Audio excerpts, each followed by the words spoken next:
देश के number 1 channel के नंबर 1 शो साजिश में आप सभी का बहुत स्वागत है। मैं हूं आपके साथ Kritika Singh.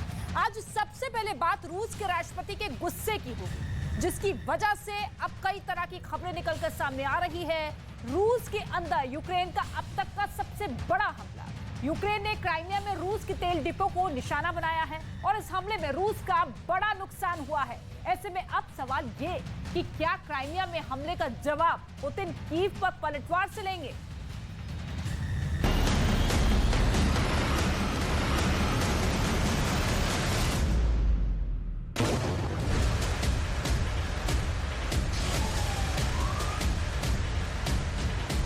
Camera 1, Camera 2, Camera 3, Camera 4, Camera 5, Camera 6, Camera 7, Camera 8, Camera 9, Camera 10.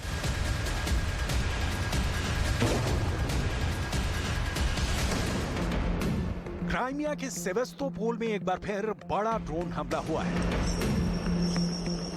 निशाने पर रूस का तेल डिपो था। टारगेट पर ड्रोन के टकराते ही भयंकर धमाका हुआ। धमाके की आवाज इतनी खौफजदा करने वाली थी कि लोगों का कलेजा फट गया। आग के इन लपटों को जिसने भी देखा वो सन्न रह गया, दहशत से भर गया।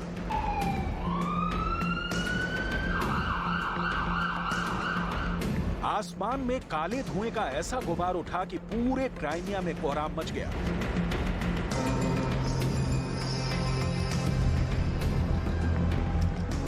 इस हमले के पीछे यूक्रेन का हाथ माना जा रहा है, जिसका मकसद क्राइमिया को रूस से वापस लेना है। यूक्रेन के इस हिमाकत पर रूस के राष्ट्रपति का रिएक्शन कैसा था, ये आपको आगे दिखाएंगे। अभी आपको ये बता देते हैं कि आग पर काबू पाने के लिए कितनी कड़ी मशक्कत करनी पड़ी।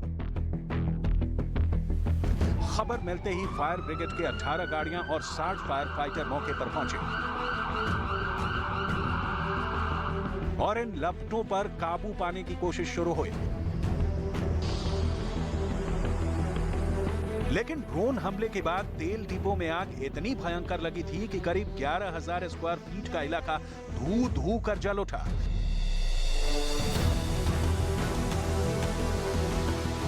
धमाके की खबर व्लादिमीर पुतिन तक पहुंची। तेल डिपो में आग का वीडियो पुतिन ने भी खुद देखा। अब इसके बाद पलटवार में वो क्या कर गुजरेंगे, इसका एहसास वोलोदिमीर ज़ेलेंस्की को भी जरूर होगा, जो क्राइमिया को रूस से छीनने के हवाई दावे अक्सर करते रहते हैं। क्राइमिया के इस तेल डिपो में धमाके को पुतिन के लिए बड़ा झटका माना जा रहा है। लेकिन वो शख्स जो अमेरिका, इंग्लैंड, जर्मनी और फ्रांस समेत नाटो के तमाम हथियारों से अकेले लड़ रहा है, वो अब इस घटना के बाद यूक्रेन के किस हिस्से पर कब हमले का ऑर्डर जारी कर देगा।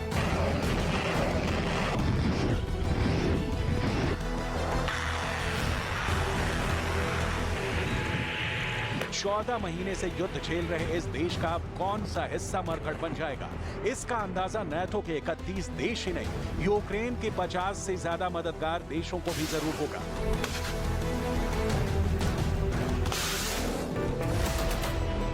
सुबह के 4:20 और फिर 4:21 पर सेवेस्तोपोल में लगातार 2 धमाके हुए और फिर पूरा तेल डिपो आग के शोलों में तब्दील हो गया।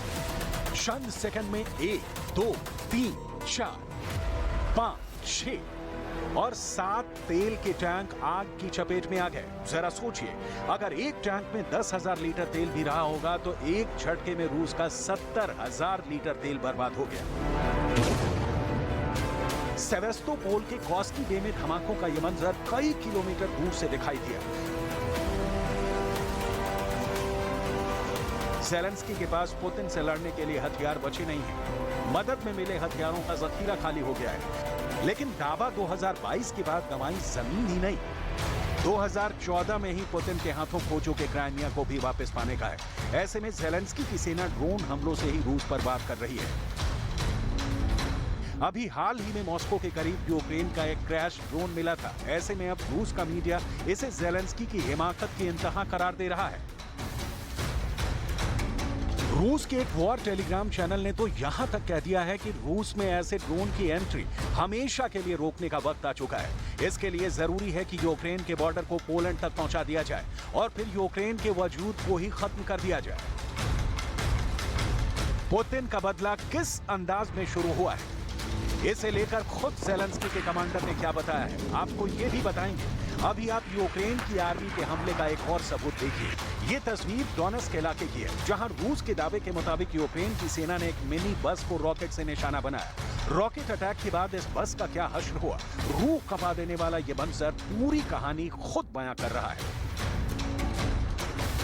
Массированный обстрел жилых улиц города Донецка с применением, как было обнаружено на месте, РСЗО «Град». Непосредственно данной маршрутке, которая следовала по своему пути, находились люди, мирные люди, среди них также имелись дети. Вот, все погибли. Водитель по счастливой случайности остался жив. यूक्रेन के डोनेट्स्क इलाके पर भी 2014 से ही रूस समर्थक ताकतों का ही कब्जा है, लेकिन 2022 में जंग छिड़ने के बाद यहां भी पुतिन और ज़ेलेंस्की की सेनाओं में वार पलटवार का दौर जारी है। ज़ेलेंस्की की आर्मी ने अगर डोनेट्स्क और क्राइमिया में हमला किया तो पुतिन की सेना ने करीब 60 दिन बाद पूरे यूक्रेन पर इतने बारूद बरसाए कि शहर शहर वॉर सायरन के शोर से सनसनी मच गई।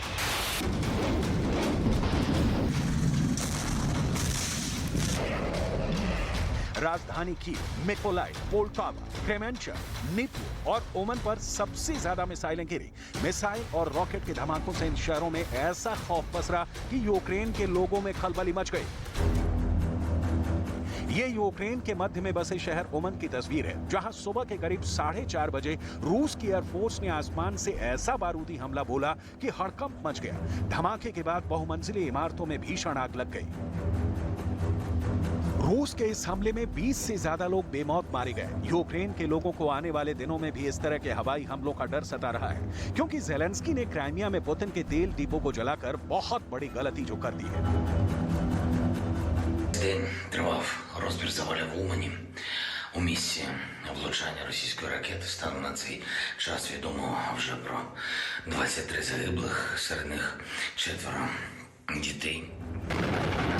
यूक्रेन एक हमला करता है तो पुतिन कई हमले एक साथ करते हैं। ज़ेलेंस्की भले ही यूक्रेन से रूस को खदेड़ने और क्राइमिया समेत तमाम इलाकों को पुतिन से छीन लेने के दावे करते हैं, लेकिन सच ये है कि खुद उन्हीं के एक बड़े कमांडर ने उन्हें आईना दिखा दिया है। यूक्रेन की सेना के eastern group commander general Oleksandr Syrskyi के मुताबिक अब रूस की मिलिट्री से मुकाबला करना बहुत मुश्किल हो गया है, क्योंकि नई टेक्नोलॉजी से लैस पुतिन की थल सेना पहले से ज्यादा आक्रामक बन चुकी है। 24 फरवरी 2022 के बाद रूस की सेना ने यूक्रेन के कई इलाकों पर कब्जा जमा लिया था, लेकिन यूक्रेन के पलटवार में उनमें से कई इलाकों से रूस को पीछे हटना पड़ा।